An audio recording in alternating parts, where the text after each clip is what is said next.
దేవుడు ఇశ్రాయేలులకి కనాను దేశమును ఇస్తానన్నాడు. అవునా? ఇస్తానన్నాడు కనాను దేశం. కానీ కనాను దేశమును ఇచ్చేటప్పుడు దేవుడు వాళ్ళని ఎక్కడికి నడిపించాడు? అరణ్యంలోనికి నడిపించాడు. కానీ అరణ్యంలో 40 సంవత్సరములు ఉండిపోవటానికి గల కారణం ఎవరు? దేవుడు కాదు. అరణ్యంలోనికి నడిపించేంత వరకు దేవుడి బాధ్యత. కానీ అరణ్యంలో ఉండిపోవాలా, అరణ్యంలో నుండి బయటపడాలనేది నీ చేతిలో ఉంది. దేవుడు వాళ్ళని అరణ్యం గుండా నడిపించాడు. ఎందుకనంటే అక్కడ వాళ్ళ విశ్వాసాన్ని పరీక్షించటానికి. ఏం పరీక్షించాడు అనంటే, అక్కడ అరణ్యంలోనికి వచ్చిన తర్వాత మోషే 12 మందిని కనాను దేశమునకు వేగు చూడటానికి పంపించాడు.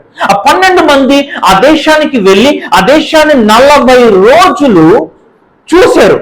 ఆ దేశంలో ఎట్లా పంట పండుతుంది, ఆ దేశంలో ఎట్లాంటి మనుషులు ఉన్నారు, ఆ దేశం ఎట్లాంటిది, నిజంగా ఆ దేశము పాలు తేనెలు ప్రవహించు దేశమేనా అని ఆ దేశాన్ని అంతా చూచి వచ్చి వాళ్ళు ఏం చెప్తా ఉన్నారు మోషే దగ్గరకు వచ్చి, నిజంగా ఆ దేశము పాలు తేనెలు ప్రవహించు దేశమే, కానీ మనం ఆ దేశమును స్వాధీనపరచుకోలేము అని అన్నారు. 12 మంది వెళ్తే 10 మంది అదే మాట చెప్పారు.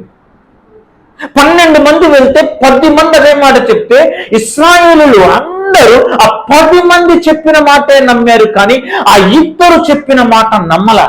ఆ 2 ఏం చెప్పారో తెలుసా? నిశ్చయముగా ఆ దేశమును మనము స్వాధీనపరుచుకుంటాము, వారు మనకు ఆహారమగుదురు అని అన్నారు. వాళ్ళే యెహోషువ కాలేబులు. కానీ ఎవ్వరూ నమ్మలేదు. అందుకే దేవుడు ఏమన్నాడో తెలుసా? దేవుడు ఏమన్నాడు? ఈ తరమంతా నశించిపోయేంత వరకు మీరు ఎన్ని రోజులు వేగు చుట్టానికి వెళ్ళారు? 40 రోజులు కదా. దినమునకు సంవత్సరము లెక్క చొప్పున 40 సంవత్సరాలు ఈ అరణ్యంలో తిరగండం అన్నాడు. ఎదురుగానే ఉంది కనాను దేశం, కానీ దేశంలోనికి వెళ్ళలేరు వాళ్ళు. ఎదురుగానే ఉంది వాగ్దాన దేశం, కానీ వెళ్ళలేకపోతా ఉన్నారు. ఇక్కడే 40 సంవత్సరములు తిరుగుతా ఉన్నారు. అదే నేను చెప్తా ఉన్నాను, అరణ్యంలోనికి దేవుడు నడిపిస్తాడు, కానీ నువ్వు అక్కడే ఉండాలా, నువ్వు బయటికి వెళ్ళాలా అనేది నీ చేతిలో ఆధారపడి ఉంటుంది, నీ విశ్వాసము చేత ఆధారపడి ఉంటుంది. సరే అన్న, మరైతే యెహోషువ కాలేబులే ఎందుకు వెళ్ళారు? మరి మోషే కూడా ఉన్నారు కదా, మరి మోషే కూడా వెళ్ళిండాల్సింది కదా కనాను దేశానికి, అలా కాదా? నాకు ఈరోజు ఉదయం దేవుడి వాక్యం ధ్యానం చేస్తాను, నాకు అదే అనిపించింది. మరి మోషే ఎందుకు వెళ్ళలేదు? మోషే కూడా ఆ యోర్దాను నదికి ముందు చనిపోయారు, అవునా కాదా? మోషే కూడా వెళ్ళలేదు ఆ దేశానికి, మోషేతో సహా చనిపోయారు. మరి మోషే ఎందుకు చనిపోయారు? వెళ్ళింటే 3 వెళ్ళిండాలి. మోషే, యెహోషువ, కాలేబులు, ఈ 3 వెళ్ళిండాల్సింది కదా. మరి మోషే ఎందుకు వెళ్ళలేదు అంటే, మోషే ఏం చేశాడు? మోషే ఎందుకు వెళ్ళలేకపోయాడు అనంటే కారణం ఏంటో తెలుసా? మోషే పాపం చేశాడు.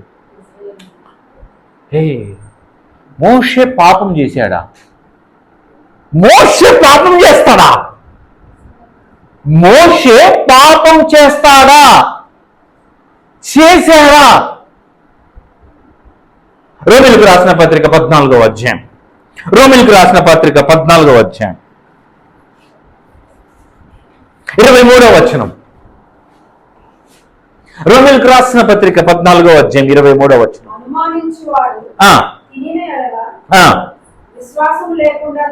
ఓకే,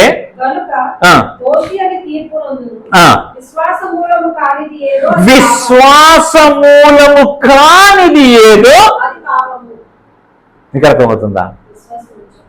విశ్వాసమూలముగా కానిది ఏదైనా సరే అది పాపమే.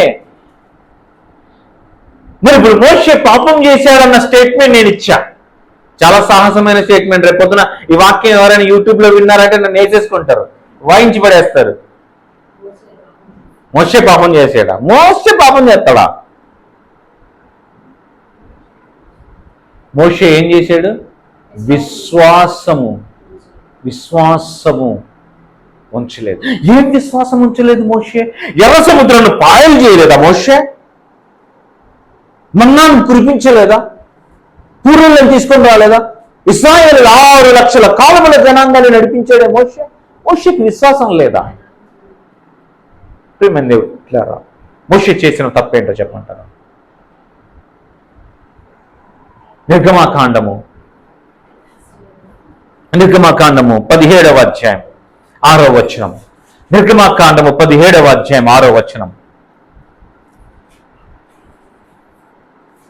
లేకుంటే మొదటి వచనం నుండి చూస్తూ రండి, మీకు అర్థమవుతుంది కాంటెక్స్ట్.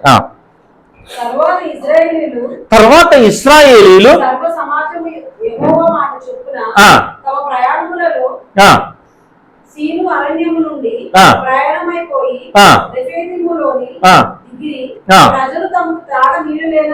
ప్రజలు తమకు తాగ నీళ్లు లేనందున మోషేతో వాదించుచు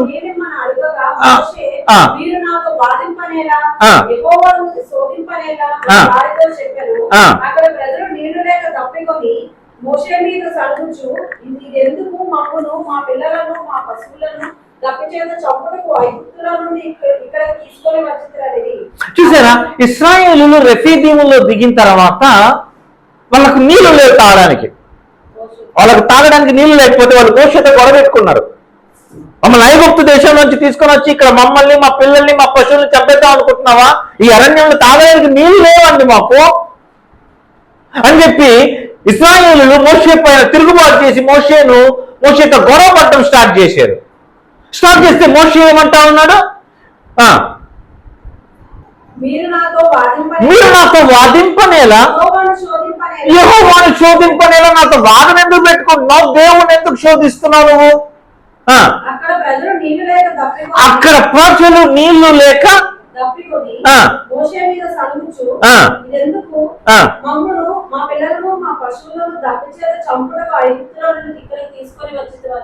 అనేది అప్పుడు మోషే యెహోవాకి మొరపెట్టుచు, ఈ ప్రజలను నేనేం చేయాలి ప్రభువా? అబ్బా మోషే ఏమన్నాడు తెలుసా? కాసేపు ఆగిపోతే ప్రభువా వీళ్ళని రాళ్ళతో కూడా చంపినా చంపేస్తారు, వీళ్ళకి నీళ్లు కావాలయ్యా, నీళ్ళు ఇవ్వయ్యా అని చెప్పి దేవునికి ప్రార్థన చేశాడు మోషే. చేస్తే అప్పుడు దేవుడు ఏమంటా ఉన్నాడు? అందుకు యెహోవా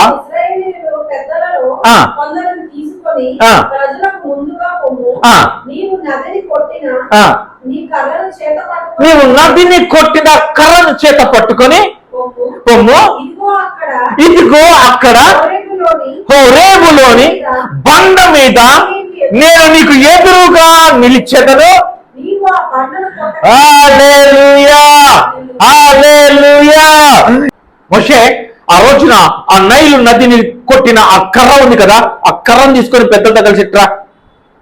ఆ హోరేబు పైన ఒక బండ ఉంది, నీ చేత ఉన్న ఆ కర్ర ఉంది చూసా, నీవు ఆ బండను ఆ ఎదురుగా నిలిచేదను. నీవు ఆ బండను కొట్టగా ప్రజలు త్రాగుటకు దానిలో నుండి నీళ్లు బయటికి బయలుదేరునని.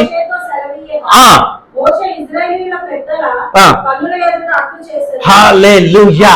మోషే ఏం చేశాడు? ఆ హోరేబు బండ పైన కర్ర తీసుకొచ్చి బండను కొట్టు, ఆ బండ నీళ్ళు ఇస్తుంది అని అన్నాడు. అనగానే మోషే ఏం చేశాడు? ఆ కర్రను తీసుకొని ఆ బండను కొడితే ఆ బండలో నుండి నీళ్ళు వచ్చాయంట. ఇప్పటికి మీరు ఇశ్రాయేల్ దేశానికి వెళ్తే ఆ బండ కనిపిస్తుంది. ఇవన్నీ కట్టుకథలు కాదు, బైబిల్లో ఉన్నవి ఇవన్నీ వాస్తవాలు. ఇజ్రాయెల్ దేశానికి వెళ్తే ఆ బండ కనిపిస్తుంది. ఆ బండలో నుంచి వచ్చిన నీళ్లు తాగారు ఇశ్రాయేలు అరణ్యంలో. దేవుడు బండలో నుండి నీళ్లను పుట్టించాడు. దేవుడు ఆ బండలో నుండి నీళ్లు బయలుదేరునని మోషేతో సెలవేగా మోషే ఇశ్రాయేలుల పెద్దల కనుల ఎదుట అట్లు చేసింది. ఇప్పుడు ఏమైంది? ఆ బండలో నుండి నీళ్లు వచ్చేసి, అవునా? ఆ తర్వాత నీళ్ళు అందరు తాగారు. ఆ తర్వాత మీకు అందరికీ తెలుసు, ఓకేనా? ఇప్పుడు జరిగింది, అయిపోయిందా? ఇప్పుడు మళ్ళీ కొన్ని రోజులైన తర్వాత ఇప్పుడు రండి, ఎక్కడికి వస్తారు? సంఖ్యాకాండంలోనికి రండి. సంఖ్యాకాండం 20వ అధ్యాయంలోనికి రండి. సంఖ్యాకాండం 20వ అధ్యాయము 5, 6, 7 వచనాలు చదవమ్మా. సంఖ్యాకాండం 20వ అధ్యాయం.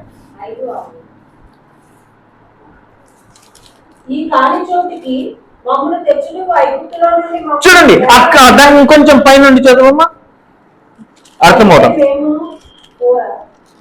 చదువు. మొదటి నెల యందు ఇశ్రాయేలీయుల సర్వ సమాజమును అరణ్యమునకు రాగా ప్రజలు కాదేశులో దిగిరి. అక్కడ మిర్యాము చనిపోయి పాతిపెట్టబడెను. ఆ సమాజమునకు నీళ్లు లేకపోయినా, ఆ సమాజమునకు నీళ్లు మళ్ళీ ప్రాబ్లం వచ్చింది వీళ్ళకి. ఎందుకంటే వీళ్ళు అక్కడ ఒక దగ్గర ఉండట్లేదు, వీళ్ళు తిరుగుతా ఉన్నారు అరణ్యంలో. 40 సంవత్సరాలు తిరుగుతా ఉన్నారు వాళ్ళు. సో తర్వాత ఎక్కడికి వచ్చారంటే వాళ్ళు సీను అరణ్యంలోనికి వచ్చారు వాళ్ళు. అవునా? అక్కడ మిరియాము చనిపోయి ఆ సమాజమునకు నీళ్లు లేకపోయినందున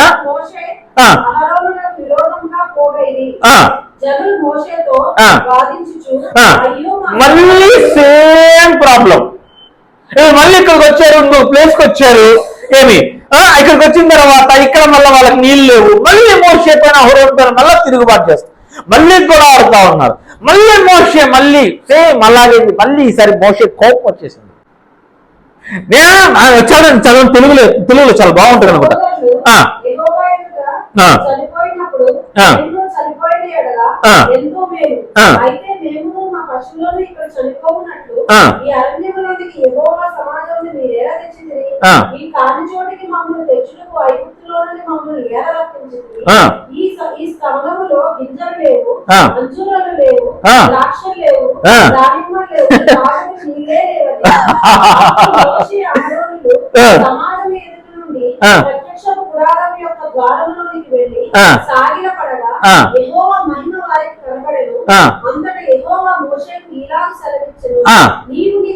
చూడండి 8వ వచనం, అంతేనా? నీవు నీ కర్రను తీసుకొని నీవును నీ సహోదరుడైన అహరోనును ఈ సమాజమును పోగు చేసి వారి కన్నుల ఎదుట జాగ్రత్తగా వినండి. ముందు ఏమన్నాడు? నిర్గమాకాండములో ఏమన్నాడు? ఈ కర్రను తీసుకొని పో మోషే, నేను ఆ బండ పైన నించుంటాను, ఆ బండను నీ కర్రతో కొట్టు, అప్పుడు నీళ్ళు ఇస్తాయి అని అన్నాడు. అవునా? ఇప్పుడు ఏమంటా ఉన్నాడు? రెండవసారి కూడా మళ్ళీ అదే సమస్య వచ్చినప్పుడు ఇప్పుడు ఏమంటా ఉన్నాడు? 8వ వచనం, నీవు నీ కర్రను తీసుకొని సహోదరుడైన అహరోనును ఈ సమాజమును పోగు చేసి వారి కనుల ఎదుట ఆ బండతో ఏమన్నది? ఆ బండతో అమ్మా, మీరు రాత్రి ఏమన్నా మీ బైబిల్ తీసుకొని నేను ఏమన్నా మార్చానా? మీ బైబిల్లోకి ఏమన్నా నేను వచ్చి రాసానా? ఉంది. అదే ఏమనుంది? బండతో కొట్టమన్నారా? మాట్లాడమన్నాడు. బండతో మాట్లాడు, అది నీళ్ళిచ్చును. మీకు అర్థం అవట్లా? ఈసారి మాట్లాడితే నీళ్ళిస్తుంది, ఈసారి కొట్టాల్సిన అవసరం లేదు. ఎందుకో తెలుసా? 2 కొరింథీయులకు రాసిన 1 కొరింథీయులకు రాసిన పత్రిక 10వ అధ్యాయం 4వ వచనం చూడమ్మా. 1 నుండి 4 వచనాలు చదవండి. 1 కొరింథీయులకు రాసిన పత్రిక 10వ అధ్యాయము 1 కొరింథీయులకు రాసిన పత్రిక 10వ అధ్యాయం 1 నుంచి 4 వచనాలు. సహోదరులారా, ఈ సంగతి మీకు తెలియకుండా నాకు ఇష్టం లేదు, నాకు కూడా ఇష్టం లేదు. మీకు ఈ సంగతి తెలియకుండా ఉండడం నాకు కూడా ఇష్టం లేదు, అందుకే చెప్దాం అనుకుంటా ఉన్నా. అదే మన పితరులందరూ మేఘము క్రింద నుండి వారందరూ సముద్రంలో నడిచిపోయి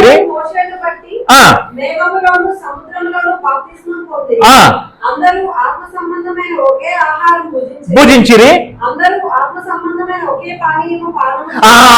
ఆత్మ సంబంధమైన ఒకే పానీయమును పానము చేసిరి. ఏలయనగా తమ్ముడు వెంబడించిన ఆత్మ సంబంధమైన బండలోనిది త్రాగిరి. వాళ్ళు ఏ నీళ్ళు తాగారు?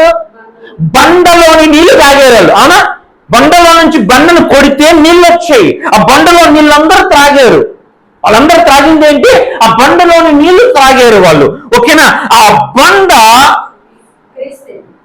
ఏంటంట? మళ్ళీ చదవండి. ఆ బండ అంటే వారిని వెంబడించిన ఆ బండ ఎవరు? క్రీస్తు. అంటే ఆ రోజున మోషే కొట్టిన ఆ బండ ఎవరో తెలుసా? అది బండ కాదు, వాస్తవానికి క్రీస్తు. ఓకేనా? క్రీస్తు. ఓకేనా? ఇప్పుడు ఒక్కసారి రండి. ఇప్పుడు రోమా పత్రిక 6వ అధ్యాయము 10వ వచనం చదవండి. రోమా పత్రిక 6వ అధ్యాయం 10వ వచనం. ఏలయనగా ఆయన చనిపోవుట చూడగా పాపము విషయమై ఒక్క మారే చనిపోయాను, కానీ ఆయన జీవించుట చూడగా దేవుని విషయమే జీవించుచున్నాడు. చూడండి, క్రీస్తు ఒక్కసారే చనిపోయాడు. క్రీస్తు ఒక్కసారే చనిపోయాడు. అమ్మా జాగ్రత్తగా నా వైపు చూడండి. మోషే ఆ బండను కొట్టటము అంటే దాని అర్థం ఏంటో తెలుసా? క్రీస్తు ఒక్కసారే కొట్టబడ్డాడు. యేసయ్య మన కోసం ఒక్కసారే సిలువలో చనిపోయాడు. ఆయన మళ్ళీ మళ్ళీ మళ్ళీ మళ్ళీ ఆయన నీ కోసం అంటే ప్రతి ఒక్కరి రక్షణ కోసం ఆయన చనిపోవాల్సిన అవసరం లేదు. ఆయన ఒక్కసారి చనిపోయాడు. ఆయన అందరి కోసము ఒక్కసారి చనిపోయాడు. ఆయన అంటే ఒక్కసారి కొట్టబడ్డాడు. ఆ తర్వాత దేవుడు మళ్ళీ మోషే ఆ బండను కొట్టు అనలేదు. ఎందుకో తెలుసా? ఒక్కసారి కొట్టబడ్డది, అయిపోయింది. యేసయ్య నీ కోసం నా కోసం ఒక్కసారి కలువరి శిలువలో చనిపోయాడు, అయిపోయింది. ఇక నువ్వేం చేయాలి? నువ్వు మాట్లాడితే చాలు. అందుకే దేవుడు ఏమన్నాడు తెలుసా? ఆ బండతో మాట్లాడు. ఎందుకంటే అయిపోయింది, కొట్టబడ్డది, అయిపోయింది.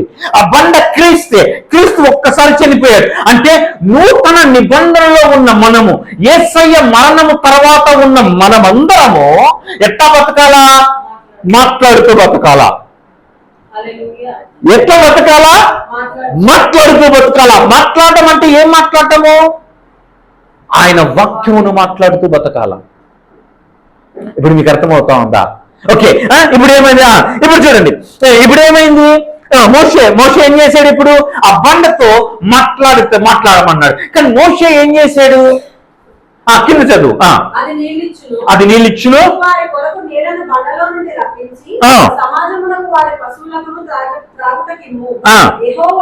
అతనికి ఆజ్ఞాపించినట్లు మోషే ఆయన సన్నిధి నుండి ఆ కర్రను తీసుకొని పోయాను.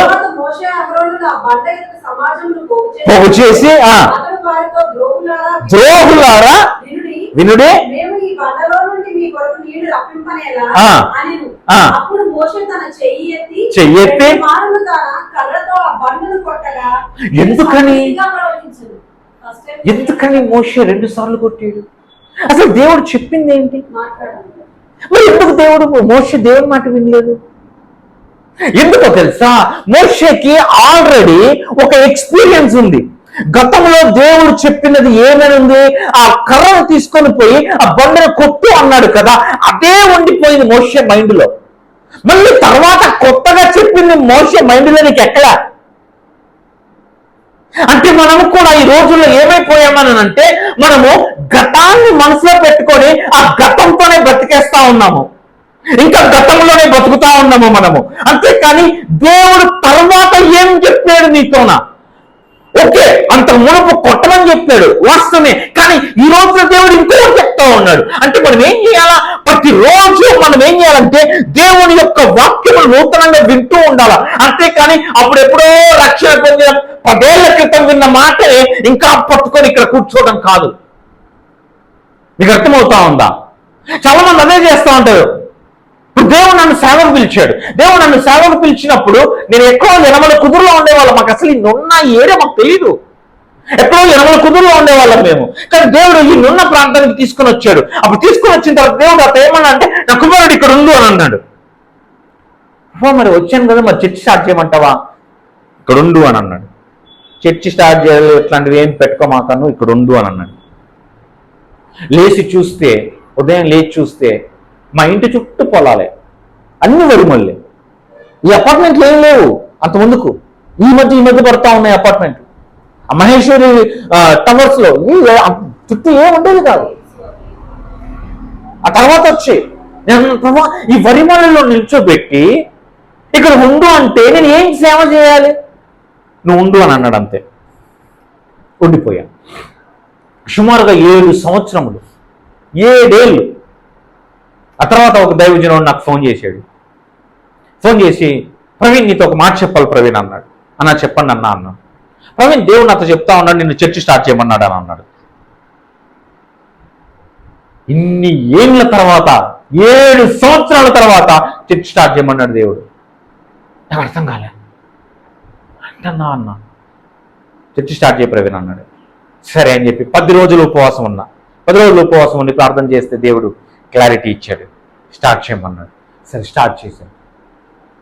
ఎవరైనా వస్తున్నారా? ఎవరు రావట్లేదు. మేము నలుగురిమే కూర్చునే వాళ్ళం. వస్తారు వెళ్ళిపోతారు, వస్తారు వెళ్ళిపోతారు. ఏంటి ప్రభువా, ఎవరు స్థిరంగా ఉండట్లేదు. ప్రియమైన దేవుని బిడ్డలారా, దేవుడు నీకు ఎప్పటికప్పుడు నూతనంగా నిన్ను అప్డేట్ చేస్తూ పోతాడు. నువ్వు అప్డేట్ అయిపోతూ ఉండాలా. అంతేకాని లేదన్నా, నువ్వు నాకు చర్చ స్టార్ట్, దేవుడు నాకేం చెప్పలేదన్నా, దేవుడు నన్ను ఇక్కడ ఉండమన్నాడన్నా, నేను ఇక్కడ ఉంటానన్నా అంటే కుదరదు.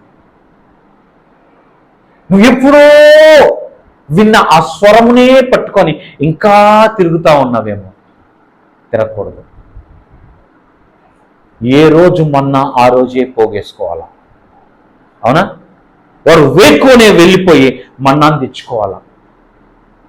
అరణ్యంలో మన్నా మొత్తం తెల్లవారుజాముల అరణ్యంలో అంతా మన్నా ఉంటుంది. వెళ్ళిపోయి మన్నాను పోగేసుకోవాలా. లేటుగా వెళ్తే ఆ ఎండకు కరిగిపోతుంది. సరే అని చెప్పి రేపు ఏం వెళ్తావు, రేపంతా ఇంట్లోనే గడిపేద్దామని ఈ రోజే రేపటిది కూడా ఎత్తుకొని వచ్చామనుకో, నువ్వు కుళ్ళిపోద్ది, పురుగు పట్టిద్ది, వాసన వచ్చింది. ఏ రోజు మన్నా ఆ రోజే. దేవుని స్వరమును కూడా ఎప్పటికప్పుడు వింటూనే రావాలా. మోషే చేసింది అది.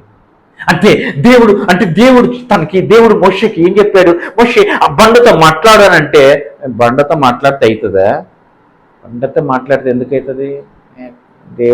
నేను పొరపాటున విన్నానేమో. అంత ముందుకు కొడితే కదా నీళ్ళు వచ్చాయి. ఇప్పుడు మాట్లాడమంటున్నాడు. ముందే ఇంతమందిని తీసుకొని వచ్చా నేను. ఇప్పుడు నేను ఆ బండతో మాట్లాడితే నీళ్ళు ఇస్తావో ఇవ్వదు. ఎందుకు వచ్చిన బాధలే, పోయినసారి కొడితే కదా వచ్చాయి అని కొట్టేసాడు. మీకు అర్థమవుతుందా? పరువు పోద్ది. ఎందుకు వచ్చిన బాధలే. ఇప్పుడు నేను కూడా మీతో చెప్తా ఉన్నాను, మీకున్న సమస్యతో మీరు పోయి మాట్లాడండి అని అంటే మీరు కూడా ఏమనుకుంటారా? మాట్లాడితే అవుతుంది అంటావా? అన్న ఏదో చెప్పాడు కదా, మనం పోయి మాట్లాడితే అవుతుంది అంటావా? ఉందా మీలోనది? ఉంది కదా. మీకు ఒక మాట చెప్తాను, ఇదొక్కటి చెప్పి నేను ముగిచ్చేసేస్తాను. కరెక్ట్గా 6 నిమిషాల 9కి. ఒక 20 ఏళ్ల క్రితం మీరందరూ ఫోన్లు చూశారు కదా. మీ ఇళ్లలో ఫోన్లు ఉన్నాయి కదా. అదే నేను ఇట్లా పెట్టుకొని గిర్ర తిరిగేది కదా, లేక టొక్ టొక్ టొక్ టొక్ టొక్ టొక్ టొక్ ఉండేవి కదా. ఆ ఫోన్తో మాట్లాడితే ఆ ఫోన్ పలికేదా? ఫోన్లో అవతల కాదు నేను అనేది. ఆ ఫోన్ను పెట్టి ఆ ఫోన్తో నువ్వు మాట్లాడితే ఆ ఫోన్ నీకు జవాబు ఇస్తుందా? ఫోన్తో మాట్లాడతారా? ఎవరన్నా మాట్లాడొచ్చునా? 20 ఏళ్ల క్రితం ఆ మాట అన్నాం అనుకో, ఏమంటారు? పిచ్చోడా, వస్తువులకి ఏమైనా వినపడుతుందా? వస్తువులకి ఏమైనా వినిపిస్తుందా? వస్తువులతో మాట్లాడితే అవుతుందా? ఇది ఎప్పుడు రాయబడింది? మార్క్స్ వార్త 11వ అధ్యాయం 2000 సంవత్సరాల క్రితం రాయబడింది. అవునా? ఏమన్నాడు? కొండతో మాట్లాడు అని అన్నాడు. ఇప్పుడు మీ ఫోన్తో మాట్లాడొచ్చు తెలుసా మీరు? ఇప్పుడు నేను పొద్దున్న లేయాలనుకోండి, అల్లారం మామూలుగా ఏం చేస్తాం? ఫోన్ తీసుకొని అల్లారం 5ంటికి 5:30కి పెట్టి ఏఎమా పిఎమా నొక్కి సెలెక్ట్ చేసుకొని పెట్టుకుంటారు. నేను అట పెట్టినా. నేను అంత మాట్లాడతాను నా ఫోన్తో. మీ ఫోన్తో కూడా మీరు మాట్లాడవచ్చు తెలుసా మీకు? గూగుల్ అసిస్టెంట్ ఉంటుంది మీతోన, మీ ఫోన్లో. మీది ఆండ్రాయిడ్ ఫోన్ అయితే hey Google set alarm for 5 o'clock అని అన్నారనుకోండి, ఓకే అని జవాబు కూడా ఇస్తుంది అది. నా ఫోన్తో మాట్లాడితే నా ఫోన్ రెస్పాండ్ అవుతుంది తెలుసా మీకు? నా ఫోన్తో ఏమన్నా తెలుసా? హే సిరి, యాపిల్లో సిరి ఉంటుంది, ఇదిగో ఆన్ అయింది, పిలిచాను దీని పేరు సిరి, ఇదిగో వచ్చింది చూడండి. ఏం కావాలని అడుగుతా ఉంది, చెక్ ఇట్ అవుట్. ఏం కావాలని అడుగుతా ఉంది. హే సిరి, set alarm at 8 o'clock. 9 o'clock పెట్టాలా? ఏదో చెప్తా ఉంది. డన్, పెట్టేశాను అంటా ఉంది. పొద్దున 8ంటికి అలారం పెట్టేసింది. వింటా ఉందా వినట్లేదా? ఇదే యేసయ్య చెప్పింది, కొండతో మాట్లాడమని. కొండతో మాట్లాడితే అది నీకు లోబడుతుంది అంది. అదే అమ్మా, అంతకుముందు మీకు అంతకుముందు మీకు ఇప్పటి వరకు తెలుసా అండి మీ ఫోన్తో మీరు మాట్లాడొచ్చని? చిన్న సెట్టింగ్ ఉంటుంది దాంట్లో అంతే. నువ్వేం చేయక్కర్లేదు, నువ్వు ఫోన్ ఇట్లా పక్కన పెట్టి నీకు కావాల్సింది అడగవచ్చు. నువ్వు తెలుసా, మా ఓడైతే మరీ దాంట్లో భలే ఆడుకుంటాడు. ఎలా ఉన్నావు అని అడుగుతాడు దాన్ని, నేను బాగున్నాను అని అంటది అది ఫోను. సో సరదాగా మాట్లాడుకుంటా ఉంటాడు దాంతోనా. ఈరోజు వాతావరణం ఎలా ఉంది చెప్పు అని అంటే మొత్తం చెప్పింది ఈరోజు వాతావరణం ఎట్లుందో. నా పేరేంటి అని అడిగామనుకోండి చెప్పుతుంది, మన పేరు కూడా చెప్తుంది అది. మీకు అర్థమవుతా ఉందా నేను చెప్పేది? మీకు ఏమైనా విచిత్రంగా అనిపిస్తా ఉందా? అమ్మా ఇవన్నీ ఇప్పుడు జరుగుతున్నాయమ్మా, మీరు ఎక్కడో సూరంపల్లిలో కూర్చుంటే అవ్వదు. రండి విజయవాడకి, నొన్న వరకు వచ్చారు, తీసుకెళ్తా విజయవాడకి. చిన్న సెట్టింగ్, ఆండ్రాయిడ్ ఫోన్ అయితే గూగుల్తో మాట్లాడచ్చు. ఓకే గూగుల్ ఈరోజు వాతావరణం ఏంటి, తెలుగులో కూడా అడగచ్చు. ఇప్పుడు తెలుగులో కూడా ఉంది, తెలుగులో కూడా సెట్టింగ్స్ మార్చుకోవచ్చు. చిన్న సెట్టింగ్ మార్చేసేసి గూగుల్ ఈరోజు, లేకుంటే నేను ఇప్పుడు విజయవాడ వెళ్ళాలనుకుంటున్నాను దారి చూపి అని అన్నారు అనుకోండి, మొత్తం అది సెట్ చేసి ఆ దారి రెడీ అని అంటది. నువ్వు పోతా ఉంటే నీకు దారి చూపిస్తా ఉంటది. ఎడమకు తిరుగు, అక్కడికి తిరుగు, స్ట్రైట్ పో అని గూగుల్ మ్యాప్స్ తెలుసు కదండి మీకు, చెప్తుందా చెప్పదా? ఇప్పుడు నువ్వు ఇక్కడ నుండి నేను సూరంపల్లి వెళ్ళాలా, నాకు దారి తెలియదు, మ్యాప్ లో పెట్టాను అనుకోండి, నాకు సూరంపల్లికి దారి చూపి అని చెప్పి అడిగాను అనుకోండి, అది మ్యాప్స్ ఓపెన్ చేస్తుంది. పోతా ఉంటే ఏం చేస్తుంది, ఇక్కడ కుడికి తిరుగు అని అంటది. పరిశుద్ధాత్ముడు చేసే పని అదేనండి. అదే 20 ఏళ్ల క్రితం చెప్తే పిచ్చోడిని చూసినట్టు చూసేవాళ్ళు, అవునా కాదా? ఇప్పుడు నన్నట్ట చూస్తారా?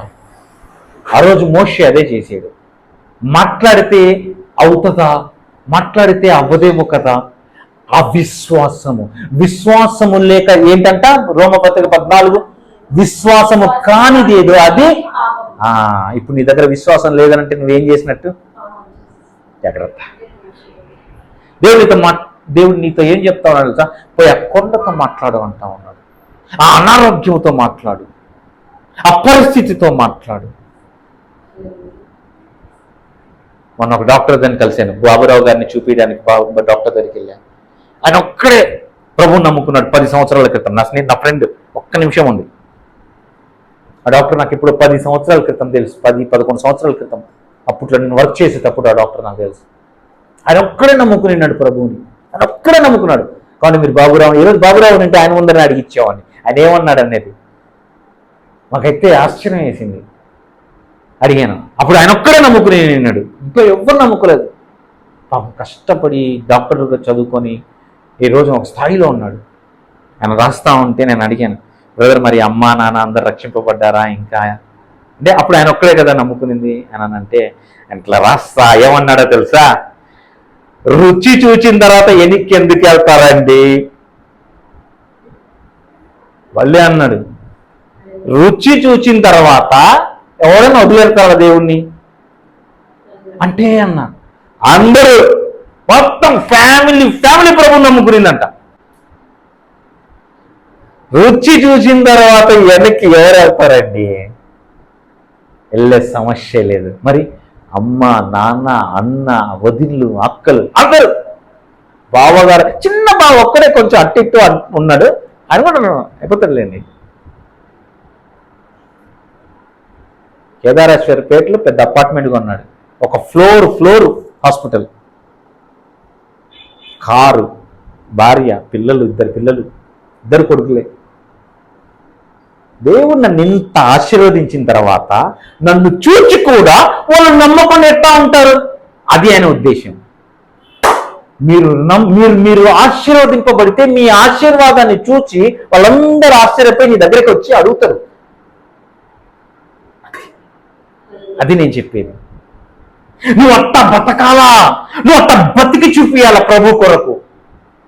నువ్వు బతికి చూపిస్తే నువ్వేం సువార్త చెప్పక్కర్లేదు వాళ్ళకి. నువ్వు చూస్తే చాలు, నిన్ను చూసి వాళ్ళే నమ్ముకుంటారు ప్రభువుని. నువ్వు వెళ్ళిపోయి ఏసై నమ్ముకుంటా నువ్వు నిజమైన దేవుడు ఏసయ్యా నిత్య ఆపే నువ్వు చెప్తే వినేటోడు ఎవ్వలేడిడా. దేవుడు నమ్ముకోయ్యా, నువ్వు పరలోకానికి పోతావు, నమ్ముకోకపోతే నరకానికి పోతావు. ఎందుకయ్యా? ఏసయ్య నిజమైన దేవుడయ్యా, నమ్ముకోయ్యా అని చెప్పి కరపత్రిక తీసుకుని ఏసయ్య నమ్ముకోండి. ఎవ్వడిండిడా? నేనే ఇనలేదు పోరా అని చెప్పి పేపర్ను వండదొట్టి ఇట్లా విసిరి పడేసిన రోజులు ఉన్నాయి. ఎవడు విండు. మనం చెప్తే, మనం నీతులు చెప్తే వినేవాడు ఎవడు లేడు ఇక్కడ. మరి ఏం చేయాలా? నువ్వు బతికి చూపి, నీ బతుకుని చూస్తా వాడు మారుతాడు. అంత ముందుకు ఇట్లా ఉండేవాడు కదా, ఇప్పుడేంటి ఇట్టా ఉన్నాడు? ఏం జరుగుతా ఉంది అంటే యేసయ్యని నమ్ముకుంటే ఇట్టయితారా?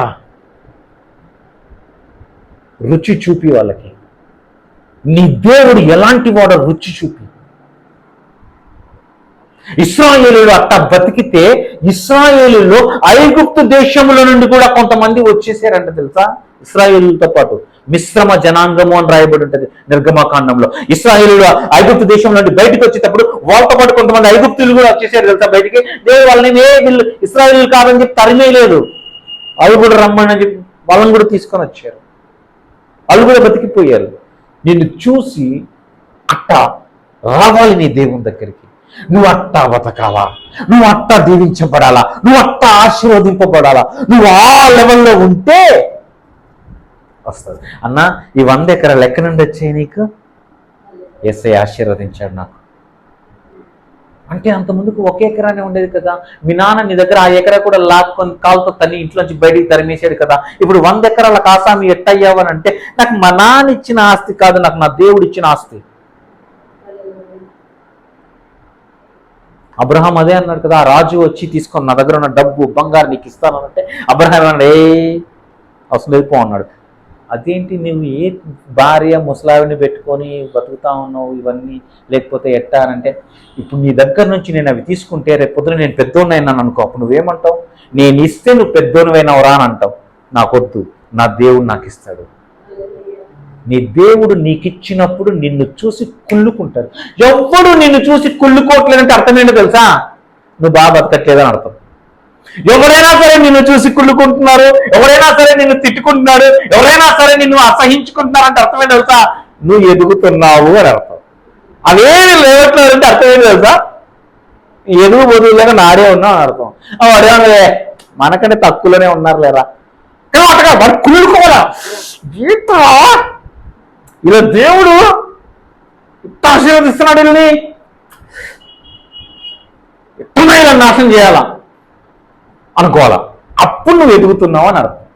హల్లెలూయా, హల్లెలూయా. మీరు ఈరోజు నుంచి ఏం చేస్తారు? పేపర్ తీసుకొని రాసుకోండి, 100 ఎకరాలు రాసేయండి, ఏం పర్లేదు. 100 ఎకరాలు భూమి అందులో ఉన్న సమస్తం నాది అన్నాడు ఆయన. 100 ఎకరాలు తక్కువ ఆఫ్టర్ ఆల్. ఏసైకి 100 ఎకరాలు ఆఫ్టర్ ఆల్, అవునా కాదా? అందులో లక్ష్యం ఇచ్చింది. మీరు ఎప్పుడైనా బిచ్చగాళ్ళం చూసారా రోడ్ల పైన? వాడు ఒక్కొక్కరిని చూసి ఒక్కొక్క రకంగా అడుగుతాడు తెలుసా? మిమ్మల్ని నడుచుకుంటే పోయేవాడిని చూసి అనా 10 రూపాయలు అంటే అన్నా, రూపాయలు అంటే అన్నా అంటాడు. అదే బండి మీద పోయేటాడు, అనా 2 రూపాయలు అంటే అయినా టీ తాగుతానంటాడు. బండి మీద పోయేటాను చూసి. నడుచుకుంటే పోయేటాన్ని రూపాయి 10 రూపాయలు అడుగుతాడు. బండి మీద పోయేటాను అన్నా 2 రూపాయలు అంటే అన్నా అంటాడు. అదే కారులో అని, సార్ 10 రూపాయలు అంటే ఏం సార్, ఇడ్లీ తింటాను సార్, పొద్దు నుంచి ఏం తినలేదు సార్ అంటాడు. అరే వాడికి తెలుసు ఎవరిని ఏం అడగాలో, అవునా కాదా? మరి మనం తెలియకపోతే ఎట్లా? మన దేవుణ్ణి మనం అడిగేటప్పుడు తక్కువ అడిగామనుకో ఏమనుకుంటాడు? నా స్థాయిని తగ్గిస్తున్నావు అనుకుంటాడు దేవుడు. అనుకుంటాడు అనుకోడా? కారులో పోయేవాడిని చూసి సార్ 10 రూపాయలు ఏంటి సార్ అంటే, రా నేనేమనుకుంటున్నా, నా కారు ఏంటి, నేనేంటి, నా స్టేటస్ ఏంట్రా, తీసుకో 10 రూపాయలు, ఇక 50 రూపాయలు తీసుకో, పండా చేసుకో అంటాడు. నేను తక్కువ, దేవుణ్ణి నువ్వు తక్కువ అడిగితే నేను దీనం అనుకుంటున్నాయేమో. కాదు, నువ్వు దేవుని తక్కువ అడిగితే దేవుడిని నువ్వు తక్కువ చేస్తున్నట్టు అర్థం, అవునా కదా? ఇప్పుడు మా నాన్నకు 100 ఎకరాలు ఉందనుకో, లేదులే ఉందనుకో, నేను ఎట్ట బతుకుతా? కార్లలో తిరుగుతాం. అట్లే అంటే నువ్వు నాన్నకి అట్ట ఉండి కూడా నేను సైకిల్లో పోతా ఉన్నాను అనుకో, లేదంటే రిక్షాలు కొట్టుకుంటా చిన్న జబ్బులేదు, మా నాన్న ఏమంటారు, నా పరువు తీయొద్దురా, పోరా రే మంచి బట్టలు కొనుక్కోరా, అంతేనా కదా? ఇప్పుడు మీ అబ్బాయి ఉన్నాడమ్మా, మీకు బాగా డబ్బులు ఉన్నాయి, 1 రూపాయలు ఉన్నాయి మీ దగ్గర, 1 రూపాయలు ఉన్నాయి, మీ అబ్బాయి వచ్చేసేసి నేను దీన మనసుతో కలిగి ఉండాలా, నేను అందరితో సమానం అని చెప్పి వాడు పాత చినిగిపోయిన చెప్పులు, చినిగిపోయిన బట్టలు, పాత బట్టలు వేసుకొని పోతున్నాడు అనుకో, మీరేమంటారు? రే నలుగురితో పోయేటప్పుడు నా పరువు తీయొద్దురా, మీ నాన్న ఏమి ఇయట్లేదు అనుకుంటాడరా, రేపు మంచి బట్టలు కొనుక్కోరా, డబ్బులు ఇస్తామా ఏమో, ఎందుకు? మీ మర్యాద కోసం, అవునా? మరి దేవుడు ఈ భూమి అందులో ఉన్న సమస్తం నాది అంటా ఉన్నాడు. మరి అట్లాంటప్పుడు ఆయన అడిగేటప్పుడు ఎట్లా అడుగుతావు? 100 ఎకరాలు అంటే ఆయన షీప్. 100 ఎకరాలు కాదు, 1000 కావాల్సిందే. చర్చి కడదాం 1000 ఎకరాల్లో వేస్తున్నామల్లో. మెయిన్ ఆశీర్వదింపబడ్డారా? దేవుడి మీతో మాట్లాడారా? ఈరోజు ఇంటికి వెళ్ళిన వెంటనే మీరు పేపర్ పెన్ను తీసుకోండి. మీ జీవితంలో ఏ కొండ ఉందో, ఏదైతే కష్టం అనుకుంటారో దాన్ని రాసేసుకోండి. దాంతో మాట్లాడడం స్టార్ట్ చేయండి. నాకు 1,00,000 అప్పు ఉండేది, మొత్తం రాసుకున్నా, రోజు మాట్లాడేవాడిని దాంతో. నేను నెక్స్ట్ వీక్ మాట్లాడతాను, నా అనుభవాల్ని మాట్లాడతా. నేను ఎన్ని సాధించానో తెలుసా మాట్లాడి. నా జీవితంలో ఏం కావాలన్నా సరే నేను మాట్లాడతాను. వేసుకున్న డబ్బు నా బ్యాంక్ అకౌంట్లోకి రా అంట, అంతే. మీకు వినటానికి ఆశ్చర్యంగా అనిపిస్తుంది, ఏంటి ఇట్లా మాట్లాడుతున్నాడు, వీడికి పొగరు గర్వం. అవును, నా గర్వమే, నా దేవుని బట్టి నాకు గర్వమే. డబ్బు రా అంటే అది వస్తుంది నా అకౌంట్లోకి. రావాలా, రాకపోతే దాన్ని తోలు తీస్తా నేను. భయపడాలి. అది మాట్లాడండి, ఈ రోజు నుంచి పోయి ప్రతి దాంతో మాట్లాడండి. ఇంకా ఏడుపు గొట్టు ప్రార్థనలో ఆపేయండి. ప్రభువా వాణ్ణి మార్చు నాయనా, ఈయన్ని మార్చు ప్రభువా, అది ఇవ్వునైనా ఇది ఇవ్వునైనా కాదు. దాని దగ్గరికి పోయి నీ దేవుని గురించి మాట్లాడు. ఆమేన్.